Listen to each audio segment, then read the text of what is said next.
నేను అందుకే చెప్తున్నాను, నిన్ను అర్థం చేసుకోలేని వాళ్ళందరూ దరిద్రులే. అంతే.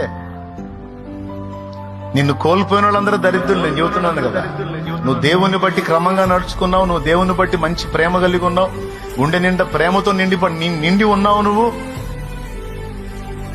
నిన్ను ఆశ్రయించిన వారికి నువ్వు హెల్ప్ చేసే వ్యక్తివై ఉన్నావు, వారిని ఆదుకునే వ్యక్తివై. అయినా నిన్ను కోల్పోయారు వాళ్ళు, దరిద్రులు. మంచి వాళ్ళని కోల్పోయిన వాళ్ళందరూ దరిద్రులే. Praise the lord. హల్లెలూయా. కానీ దీన్ని రివర్స్ లో చూపిస్తాడు సైతానుగాడు. చూపించి నిరాశ ఊబిలోకి నెట్టి, కృంగుబాటులోకి నెట్టి, చచ్చిపో చచ్చిపో చచ్చిపో అంటాడు వాడు.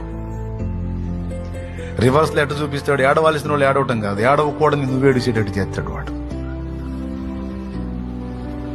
నీకు నీ భార్య ప్రేమ దక్కలేదుగా, అందరు భార్యలు చూడు ఎట్టున్నారు, నీ భార్య చూడు, నీకు నీ భార్య ప్రేమ దక్కలేదుగా.